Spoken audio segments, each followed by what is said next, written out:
Gonna go or not? Okay, here we go. All right, so we have a 200-point game of Federated Suns versus, well, technically this is the Federated Commonwealth right now because we're in the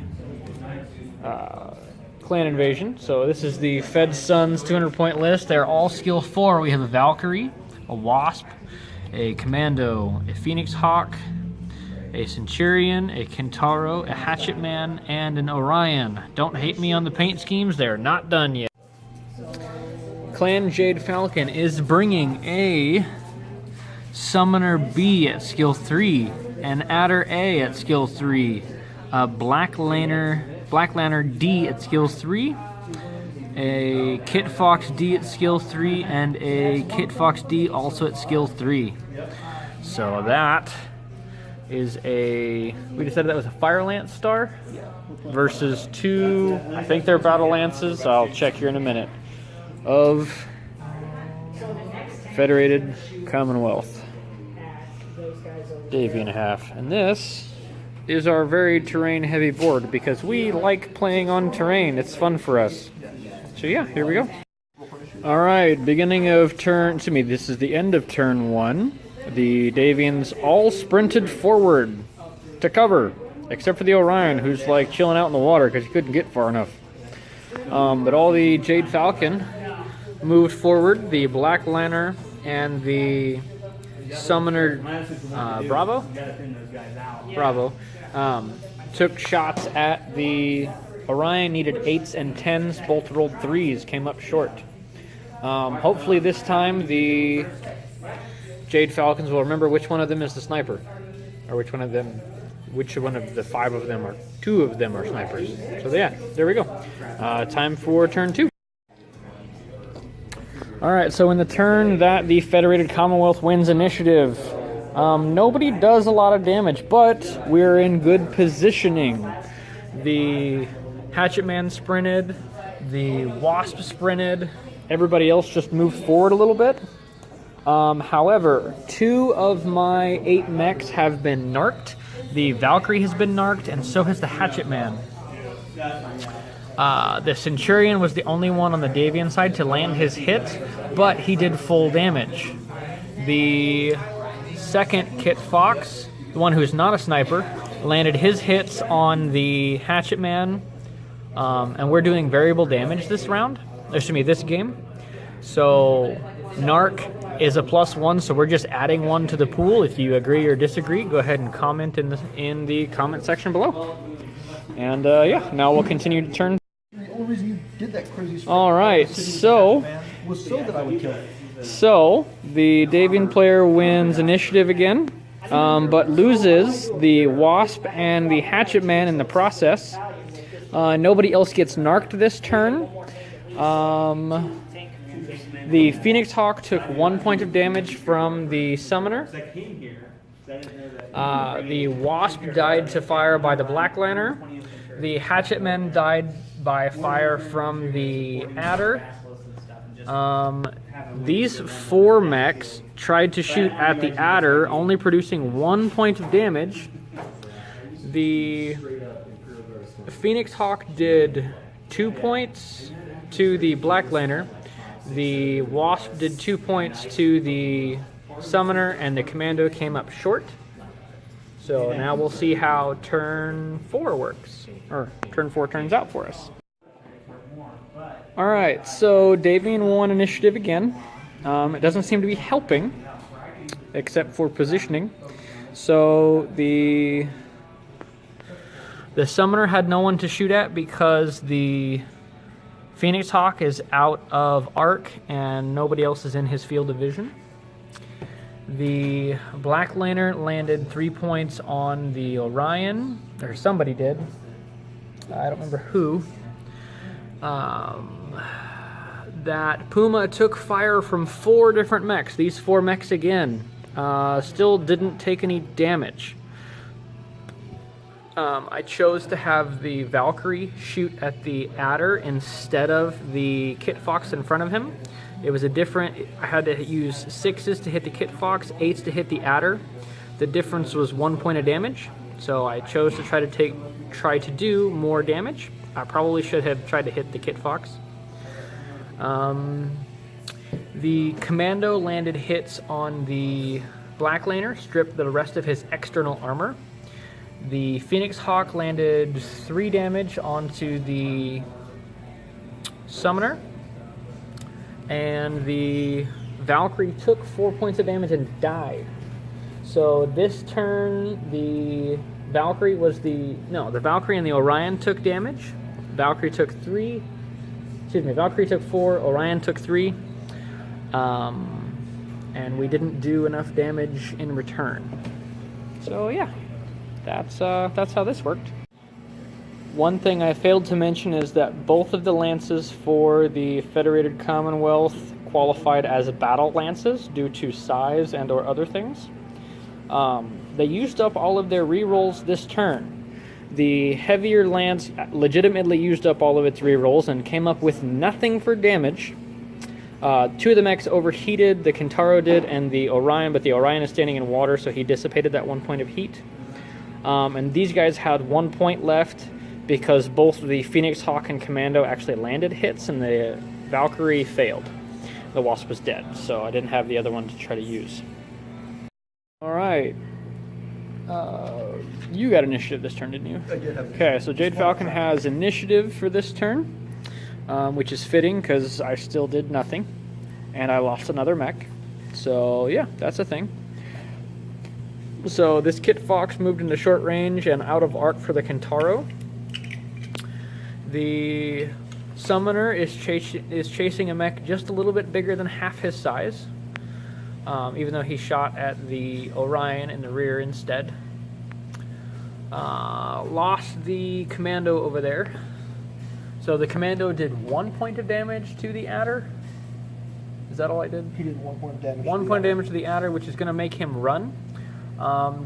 Giving him a fire control hit, which means he's going to run away and he's going to be at a skill 5 when he shoots, basically. Not that there's anything over there to chase him down. The Black Laner did 5 points of damage to the poor Commando. 4 points, which was just enough to kill him, you know, with nothing left. Not a big deal for a Commando. That's usually how they run. And then everybody else did... No. The Phoenix Hawk stripped 2 points off of the Summoner. And everybody else... Well, 2 of these guys tried to hit this Kit Fox over here. Did I do any damage to this Kit Fox? This is 2. I did 1 point of damage to this Kit Fox, and I did 2 points of damage to the other Kit Fox.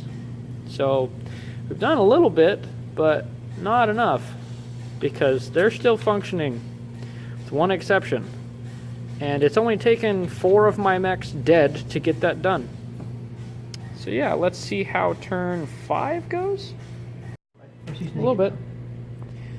Alright, so the Jade Falcons are seriously winning right now. Not only because it's a 5 against 4 fight, but the Jade Falcons did 7 points of damage this turn, and Davion did 1? Yeah, we are losing this exchange really bad. The only plus side is that the Adder on the other side of the table has to flee, so then it's going to be 4 on 4. Not that that really puts it in my favor. So, which guy did I actually hit? It was that one, wasn't it? Yeah. So, the Centurion was the only one who actually landed any hits, and then he actually rolled all misses, but you do 1 point minimum for damage. So, I did change dice. That does not seem to be helping anything. So, yeah. The Centurion is now naked. He no longer has external armor. The Kintaro has been stripped of 2 points. And yeah, now it's whatever turn was next, because we can't remember how many turns it's been. Of course, you all following along on the YouTubes are going to be able to tell me. So I think this might be turn 5, could be turn 6. We'll see. Okay, so just for those of you paying attention at home, all of the Davion mechs have been hit with Narc. This game is finally closing in to be kind of close. So, the Phoenix Hawk did damage to the summoner. Am I internal on the summoner? You are, yes. Yes, fire control hit. Yeah. Okay, so. And he's running. And he's running. The Orion died due to excessive damage. The Centurion is running because he has a single point of structure left. The Black Lantern is not running. Not running. Not running, but well, he's also not running because he is at half movement. That Kit Fox died. The Kintaro is still chilling out. So yeah, right now the Phoenix Hawk has 1 point left. Excuse me, has taken 1 point. The Centurion has 1 point left, and the Kintaro has 4 points of external. The Kit Fox remaining has 2 points armor, 2 points structure. The Black Lantern has 2 point structure, and the Summoner has, what's the Summoner have left? 1 point structure. 1 point structure. So we are at time. I would like to call this in favor of Davion because we have less mechs running. We have 1 mech running instead of 2, and the Phoenix Hawk and Kintaro are still functional enough to chase things down and kill them. The Black Lantern is running at half speed, and he's the only one not forced to withdraw. Would you agree on my assessment? That's not true. He's not forced to withdraw either. I'm sorry. There's So 1 mech running. you've got 1 mech who has to run, and that is the Summoner. It's 3 on 3, and each of us have 1 mech running. Correct. I have 1 mech that can't run. Yep. So here we go. So we ended the game, and both the clan and the IS mechs have 2 points of armor and 5 points of structure total between the 3 mechs that are left. The damage output is in favor of the clanners, but the clanners also have 2 crits going against them where the Inner Sphere don't have any crits. So the Summoner is at a +2. He's got a fire control hit, and the Black Lantern is moving at half speed. Now, still being at half speed, it can outrun the Centurion and almost keep pace with the Kintaro.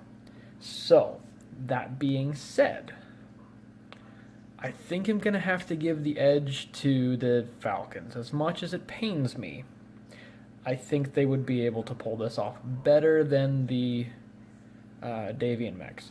Part of that is to do with the fact that the Falcon dice have been hitting a whole bunch.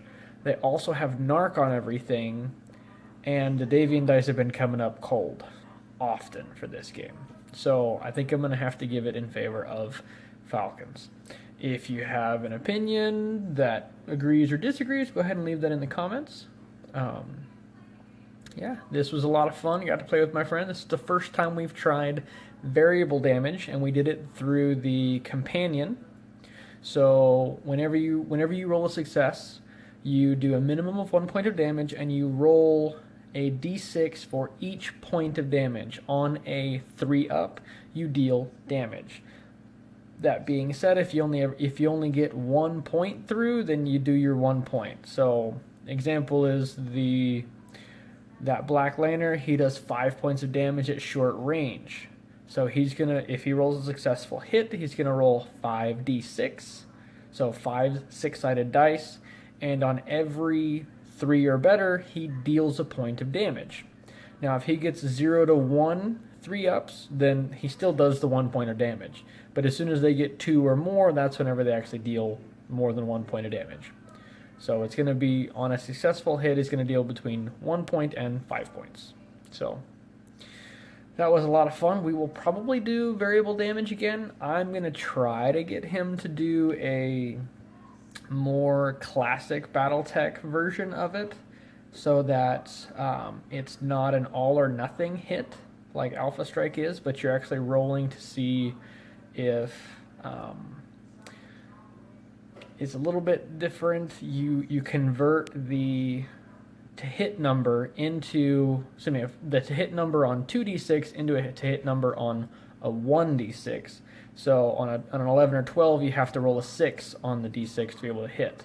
But it's better chances to do damage at ranges, even with high modifiers. So we'll see if I can get him to do that. I bet that if I can get my dad to play Alpha Strike again, that's the way we will do. That's the way we will resolve damage. He's a classic BattleTech player, and he's reluctant to play Alpha Strike, but I think that might be the way I get him to do it. So I'll let you guys know how that goes.